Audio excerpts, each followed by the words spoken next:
안녕하세요. 김호준입니다. 임종석 UAE 74조 원전 불만 무마하러 갔다. 작년 조선일보가 시작한 UAE 관련 의혹들의 첫 출발이 된 기사입니다. 문재인 정부가 탈원전을 선언하자 UAE가 국교 단절 등 외교 참사가 시작됐다는 내용인데요. 이 기사 이후 지난 한 달간 온갖 소설이 난무했죠.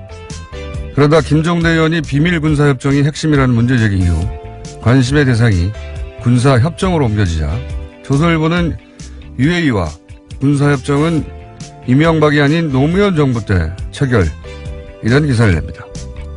문재인 정부가 맺은 협정은 대부분의 우방국과 체결하는 일반 협정에 불과하며 UAE 비밀협정과는 전혀 다르다는 걸 몰라서 이런 기사를 낸 게 아니죠.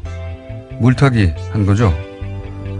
그리고 이제 김태현 전 장관의 실토로 그 비밀협정의 실체가 밝혀지자 조선일보는 적폐청산 소동이 부른 평지풍파라는 사설을 냅니다. 이 모든 게 적폐청산한다면서 UAE와의 협약을 잘못 건드려 그랬다는 겁니다. 헌법을 위반하고 국회와 국민을 속이고 우리 군대가 중동전쟁에 자동 개입하도록 맺은 이 엄청난 비밀 협약을 문제 삼지 않고 그 문제를 해결하려 하는 걸 문제 삼습니다. 이 정도 되면 정신건강에 문제가 있는 거다. 김원준 생각했습니다.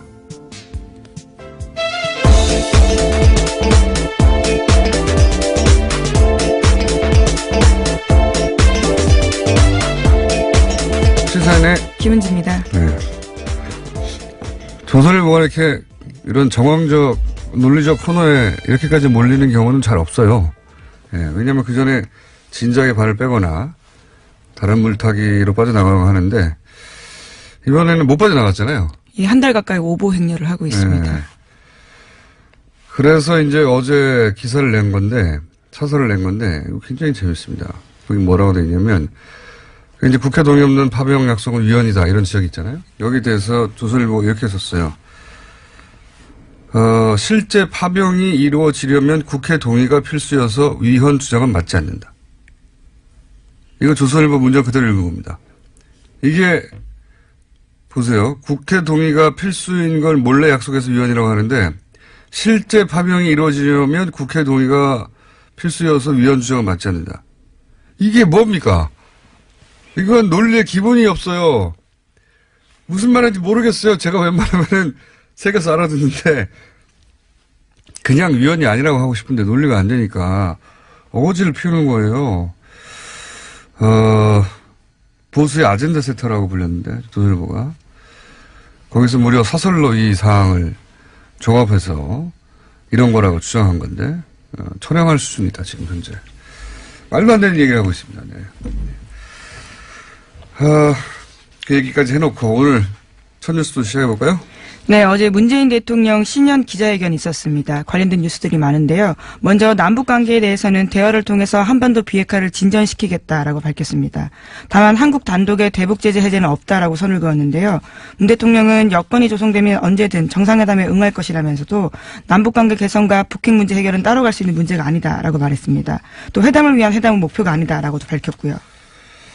이 내용은 이제 오늘 나오는 게스트들하고 계속 반복 언급될 사항인데 신년 기자회견이 꽤 화제가 됐어요. 여러 가지 내용들이 나오고 형식도 좀 달라가지고 예.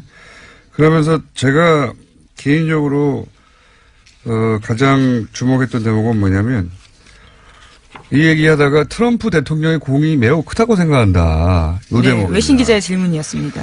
네, 이 대목이 개인적으로는 하이라이트라고 생각해요. 왜냐하면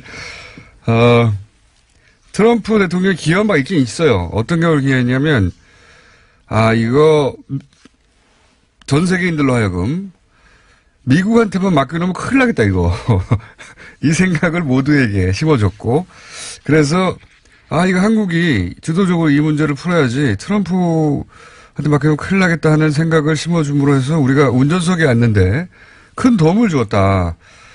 두 번째로는 그러는 데 있어서 가장 중요한 건 예를 들어서 미국 거대한 미 국무부를 상대하는 게 아니라 트럼프 칭찬을 잘해주면 된다. 이 두 가지를 우리한테 깨닫게 해준 거죠. 예. 그래서 저는 이 멘트가 트럼프 관리였고, 예, 매우 잘하고 있는 것이다. 예. 네, 어제도 두 사람 간의 전화 통화가 있었는데요. 어제도 트럼프 공을 굉장히 지켜세웠습니다. 문재인 대통령이요. 그랬다고 해요. 예.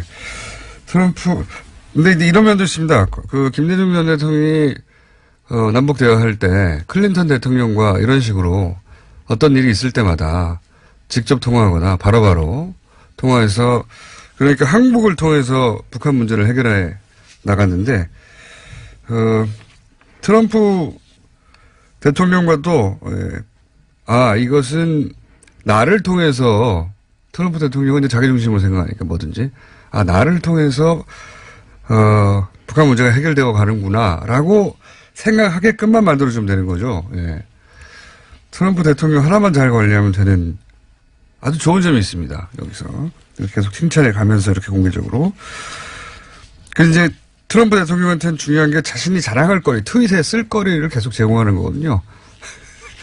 그렇게만 하면 네, 우리가 원하는 갈 수 있는데 관리를 잘하고 있다. 네, 그런 생각이 저는 들었어요. 공이 매우 크다고 생각한다. 이런 방금 말씀드린 대로 공이 있어요.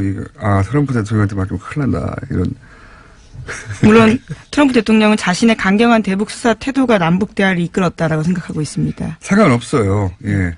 본인이 그렇게 해서 하고자 하는 건 트윗에 쓰는 거잖아요. 자랑하고 기자회견 때. 그거 우리한테 해를 끼치지 않습니다. 예, 어제 첫 국무회의에서도요, 관련된 자랑을 또 했다라고 합니다. 미국에서. 예. 예. 인터뷰 물어보면 계속 그 얘기 나와요. 한국의 문재인 대통령이 자기를 칭찬했다고, 고맙다고 했다고. 예. 아주 좋아요. 어떤 의미에서는 아주 편하게 됐습니다. 자, 다음 뉴스는요. 네, 개헌과 관련된 질문도 있었고요. 답도 당연히 있었습니다. 문재인 대통령은 6월 개헌 추진을 분명하게 했습니다. 문 대통령은 2월 말까지 국회 차원의 개헌안이 마련되지 않을 경우에는 필요하다면 정부도 국민의 의견을 수렴한 국민 개헌안을 준비하고 국회와 협의해 나가겠다라고 밝혔습니다. 지방선거와 개헌 국민투표 동시 실시는 국민과 약속이다라고 이야기했는데요. 그러면서 국민주권 강화, 국민기본권 확대, 지방분권과 지방자치 강화를 개헌 방향으로 제시했습니다. 지금 자유한국당에서는 이제 결사 반대고, 예, 지금 개헌을. 물론 자유한국당이 개헌을 대선 이전에는 가장 적극적으로 했었는데, 최근에 이제 태극기 부대는 문재인 정부가 개헌하려고 하는 건 북한과 고려 연방제 하려고 하는 거다. 이런 마타도를 시작했고요. 예, 조선일보도 마찬가지입니다. 좌파, 예, 사회주의 이런 키워드를 쓰면서 공격하고 있습니다. 사회주의를 만들려고 지금 이런 개헌을 하려고 하기 때문에 그러니까 개헌을 반대하려고 하는데 왜냐하면 이제 지금 현 정부의 인기가 워낙 높기 때문에 지금 개헌에서는 현 정부가 유리한 결과가 나오지 않겠는가 이런 생각에서 그런데 자기들이 개헌을 한다고 했다가 이제 반대하는 데 대해서 공격을 받을 것 같으니까 우리가 반대하는 거는 문재인의 개헌 시도는 사회주의, 고려연방제 1위로 가려고 하는 것 때문에 반대하는 거라고, 예, 지지자들을 현혹하는 것인데, 그 작업을 하고 있습니다. 네, 조선일보도 나서 있고. 개헌 관련해서 그렇고요. 다음 뉴스는요? 예, 또 아랍에미리트 관련된 질문도 있었습니다. 최근에 제기되었던 의혹들에 대해서 직접 이야기를 한 건데요. 그동안 속 시원하게 말하지 못한 것은 아랍에미리트 정부가 공개를 원하지 않았기 때문이다라고 말했습니다.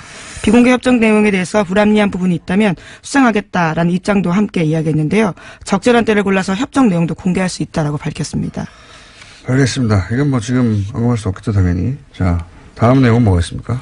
예, 또 어제 기자회견 같은 경우에는요, 질문자를 지목하는 방식으로 진행됐습니다. 그래서 기자들도 지명을 받기 위해서 치열한 경쟁을 했는데 다양한 모습들이 있었습니다. 큰 종이로 글씨를 써서 대통령에게 보이기도 하고요. 평창 마스코트 인형까지 등장했습니다. 그게 재밌었어요. 예, 굉장히 재밌었고. 그러다 보니까 이거 우리 처음 하는 거거든요.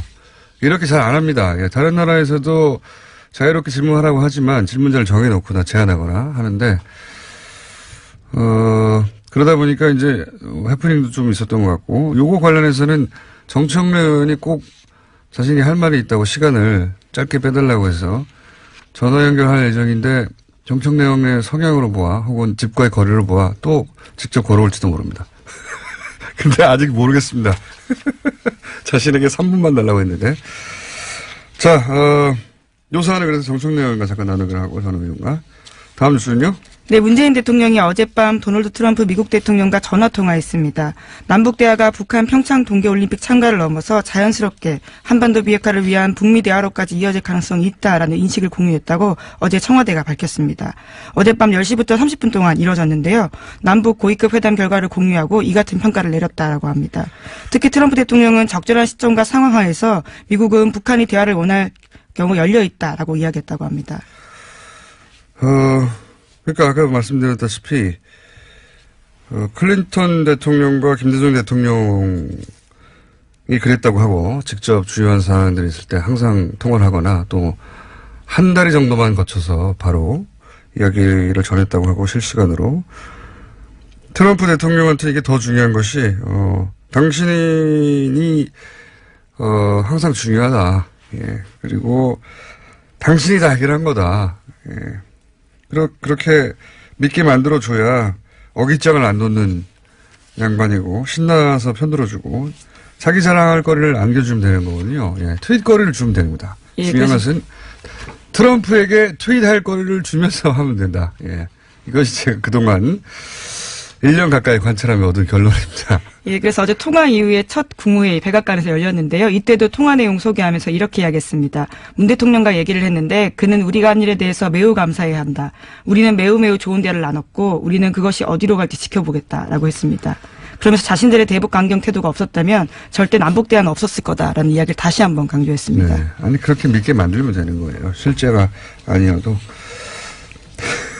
예측 가능한 사람이다. 점점 보다 보니까 이거 그렇지 않았어요. 정청래 의원이 걸어왔습니다.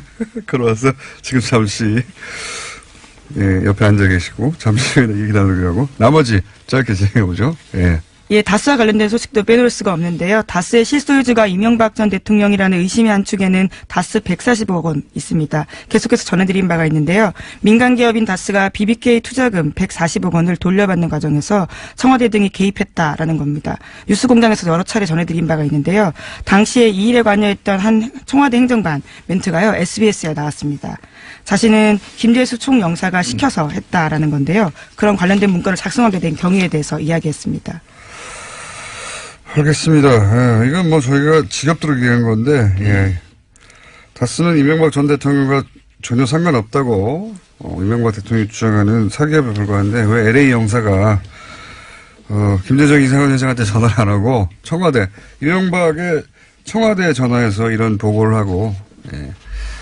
말이 안 된다. 근데 이제 구체적으로 좀 정황들이 드러나고 있고, 이거를 다른 언론들도 구체적으로 보도하고 있습니다. 자, 정청래 의원이 옆에 자꾸 하고 있기 때문에 빨리 끝내라고 본인 발언 시간을 확보하기 위해서. 자, 제목 정도 한 두세 개 짚고 넘어가죠. 네, 그러시죠. 그러면 더불어민주당 적폐청산위원장인 박범계 의원이 어제 정호영 BBK 특검의 해명 자료에 대해서 비판하는 내용을 밝혔는데요. 다스 경리 담당자와 협력업체 직원의 횡령을 확인해놓고도 구속영장을 청구하지 않았다라는 해명은 황당하다라고 비판했습니다. 이 중에 제일 황당한 건 저도 봤는데 왜 구속영장을 청구하지 않았냐. 구속영장이 기각되는 경우 수사 상황만 언론에 노출돼서. 근데 이런 해명은 진짜 구속영장 기각을 우려해서 죄를 봐줬다는 거 아닙니까? 이거 말이 됩니까? 예, 특검이 끝나고도 검찰에 수사 의뢰할 수 있는데요. 그것도 하지 않았습니다. 그 120억을 횡령했는데 구속영장 기각될까봐 죄를 봐줬다. 이 말 듣도 보도 못한 해명이에요. 이런 해명을 해놨습니다. 그러니까 이제 적폐청산위원장으로 한마디 하지 않을 수 없었던 거죠. 말이 안 되는 속아웃을 일이라고 논평을 했고요. 근데 다만 이제 서울 동부지검 같은 경우에 전직 검찰이자 현직 검찰이 다 연루된 사안이거든요. 그래서 부담이 돼서 수사를 제대로 할 수, 의문 그만하세요, 의원님. 빨리 끝내세요. 자, 그래도 꼭 짚어야 될. 예, 하나만 더 전해드리겠습니다. 네. 그러면요. 어제 이명박 정부 시절 국정원에서 댓글 외곽팀 활동을 했던 유성옥 전 심리전단장에 대한 재판이 열렸습니다. 여기서 유 전 단장이 원세훈 전 국정원장의 취임 직후 보고한 업무 문건이 공개가 됐는데요. 해당 문건에는 원세훈 전 국정원의 첫 번째 임무로는 좌파 무력화였다라고 합니다. 구체적으로 온라인에서 좌티즌, 자발하기 등의 용어를 만들겠다는 활동 방안도 담겨 있었습니다. 프레임의 가독인데 좌파 무력화가 아니고 기본적으로 이제 정권에 반대하면 그게 우파든 좌파든 상관없어요. 하여튼. 예, 문건엔 그렇게 쓰여 있었습니다. 자, 그렇게 프레임 잡기부터 시작했다는 거고. 그럼 옆에 앉아 계신 정청래 전 의원 신년 기자회견 관련해서 꼭 짚어야 할 세 가지가 있다고 저희 제작진에 새벽에 연락해가지고 나갈까 전화할까 그래서 제작진이 틀림없이 가까우니까 또 걸어올 것이다. 아니다 이번엔 전화를 할 것이다 했는데 역시 걸어오셨습니다. 내기를 했어요. 내기. 여러분 안녕하십니까. 이 시대의 참 문재인 연구가 무보직 청와대 대변인 정청래입니다. 어제 예. 문재인 대통령 신년 기자회견할 때 실시간으로 네. 제가 트위터로 해설. 짧게 분석 해설하는 네. 25개를 무려 날렸는데 문재인 연구가라고 보니. 네. 자, 그래서 꼭 짚어야 될 내용이 뭡니까? 어제 신년 기자회견은 내용도 내용이지만 세상이 달라졌다 하는 것을 보여준 네. 매우 유의미한 그런 기자회견. 거기까지는 우리가 다 했는데 이미. 그렇습니까? 예. 네. 새로운 형식, 새로운 포맷이라고. 조선시대 예. 허준 선생의 동의보감의 예. 정신. 네. 그것이 8자거든요. 통즉 불통, 불통즉 통. 통하면 불통, 아프지 않다. 불통, 통하지 않으면 즉통, 아프다. 지금까지 기자회견도 그렇고 이명박근혜 정권 동안 아팠거든요. 통하지 않았어. 근데 어제는 잘 통하는 기자회견이었다. 이거 긴급하게 나올 정도의 내용은 아닌 것 같은데요. 이거는 10년 동안 예. 제가 이렇게 인사말이라든가 이렇게 할 때 항상 인용했던 빨리 본론으로 그런 들어가주시죠. 말이거든요. 네. 질문하세요. 저도 질문 받고 싶어요. 아니 꼭 짚어줘야 되는 다른 사람은 짚을 수 없는 세 가지를 내가 짚겠다 했는데 그 짚기 전에 예. 보통 의원님 시간이 별로 없어요. 일반 언론에서는 키워드로 분석해서 국민이 몇 번 사용됐다 이렇게 했는데 저는 문장으로 분석을 했어요. 193개의 문장이 사용됐는데요. 그 중에서 제일 많이 사용한 문장이 30개 문장이 한반도 평화 남북 문제였고요.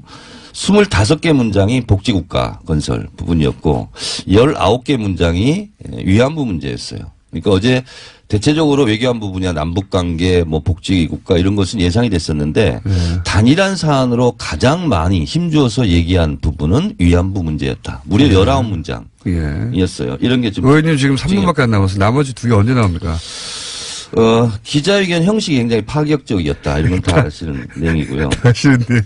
근데 르몽드지라든가 CNN 같은 경우는 문재인 대통령에 대해서 굉장히 칭찬 일색이거든요. 심지어 조선일보조차 오늘 이제 사설에서는 정상회담이라든가 남북관계에 대해서 굉장히 이렇게 좀 칭찬하는 기조인데 저는 왜 이런 게 빠졌을까? 어제는 토론이 가능하고 어떤 질문이라도 소화할 수 있는 대통령의 그런 모습을 보았거든요. 근데 그거를 좀 참 괜찮다. 대통령의 이런 모습, 국정 전반을 파악하는 모습 이런 부분에 언급한 언론은 없더라고요. 좀 아쉬운 부분이었습니다. 의원님은 점점 과연 중요한 내용이 나올 거 의구심이 들고 있는데 네. 꼭 이거 내가 꼭 해야 한다. 네, 어제 정상회담 관련 부분인데요. 네. 그런 제가 언론을 다 살펴봤는데 분석한 기사가 없더라고요. 그래서 제가 분석을 좀 해드리려고 그러는데요. 정상회담을요. 네. 여건이 조성되면 이란 단서 조항을 걸었습니다. 그 여건을 조성되면 그것이 뭐냐면 가장 중요한 게 긴밀한 한미 공조거든요. 그러니까 김대중 대통령 때나 노무현 대통령 때도 미국의 협조 없이는 남북 정상회담을 하기가 어렵거든요. 근데 트럼프 대통령은 100% 지지한다는 말을 이미 했고 그리고 남북 대화 기간 중에는 군사행동을 하지 않겠다. 이건 엄청난 발언이거든요. 아마 오프닝에서도 얘기한 것 같은데 문재인 대통령이 그걸 잘해요. 칭찬을 잘해요. 트럼프. 공이 크다. 예. 기억하십니까? 2017년 타임지 올해 인물 중에서 리고시에이터. 예. 그러니까 문재인 대통령이 협상가라고. 근데 우리는 그때 뜬금없이 협상가? 이런 이미지는 별로 없었거든요. 지금 굉장히 협상, 강온, 밀당을 잘하는 협상가로서의 면모를 보여주는데 저는 그래서 올해 정상회담 가능성이 있다. 라고 저는. 예언하러 오신 거군요, 예언. 네. 그러니까 이제 우리가 축구 경기 할 때도 위기 뒤에 찬스가 오지 않습니까? 골 찬스가. 남북 관계도 항상 그렇거든요. 북미 관계라든가 남북 관계가 긴장 상태가 고조되면 그걸 해소하기 위해서 항상 정상회담을 하는 방식이었거든요. 그래서 원래는 김영삼 대통령 때 그때 북핵 위기 때 지미 카터 대통령이 평양에 가서 실제로 정상회담이 이루어질 뻔했는데 김일성 주석의 급서로 이제 무산이 됐고 김대중 대통령, 클린턴 대통령의 협조 아래 정상회담이 이루어졌고 노무현 대통령 때도 마찬가지거든요. 부시 대통령이 정상회담 할 것을 권유했다. 이제 이런 얘기가 있는데 그래서 지금 분위기라면 연말이나 내년 초에는 정상회담을 하지 않을까. 구구절 이후에 이런 분석을 좀 할 수 있겠습니다. 근데 이런 분석은 뉴스공장에서는 안 하죠. 아니 그거는 할 수 있는데 의원님만 할 수 있는 거 아직 1분 남았는데 1분 내에 뭔가 해주시고 가셔야지. 이제 정상회담이 제일 큰 건데 네. 내년 예. 신년 기자회견은 어떤 현상이 벌어질까? 예, 이것도 예언이네요. 뭐가 네. 벌어집니까? 올해는 인형만 등장했어요. 인형 정도. 내년에 이제 갓 쓰고 도포 쓰고 막 기자들이 와가지고 대통령의 눈에 띄어서 질문을 지명받지 않을까. 그런 의원님. 가진 노력을 다할 것 같다. 말도 안 되는. 시대가 달라졌고 말도 안 되는 얘기. 조선일보 기자는 지금 뭐 굉장히 힘들어하고 있는데 아, 조선일보 기자요? 세상이 바뀌었습니다. 조선일보 기자 왜 힘들어합니까?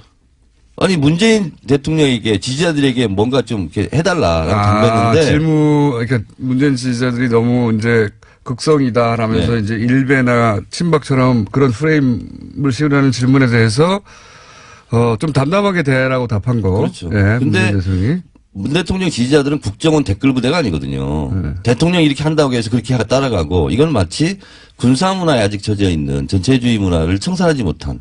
그러니까 누가 시켜서 하는 거 아니냐 그런 이명 댓글들. 박근혜 대통령 같은 경우는 대통령이 뭐 하라고 그러면 기사를 그렇게 썼는지는 모르겠어요. 네. 근데 지금 시대는 그런 게 아니고 지금은 비판의 전유물이 기자의 것만은 아니다. 그런 오만을 버려야 된다. 기자도 비판받을 수 있다. 이제 기자들이 비판하는 것이 정당한가. 이제 국민들이 그 기자를 비판하는 시대가 됐다. 세상이 바뀌었다. 이런 분석은 뉴스공장에서 할 수 있어요? 아무나 할 수 있는데. 의원님, 다음에 나오실 땐 뭔가 심심할 때 말고요. 네. 오늘은 심심해서 나오신 것 같으니까, 저 의원님만 할 수 있는 걸로 따로 준비해가지고. 지금 제가 할 수 있는 얘기만 지금 이제 한 거죠. 근데 뒤에서 뭐 박영선, 나경원 의원 뭐 신년사 분석한다는데 제가 이미 다 했기 때문에 다른 얘기를 그냥 돌리세요. 그걸 미리 말씀하시면 어떡합니까?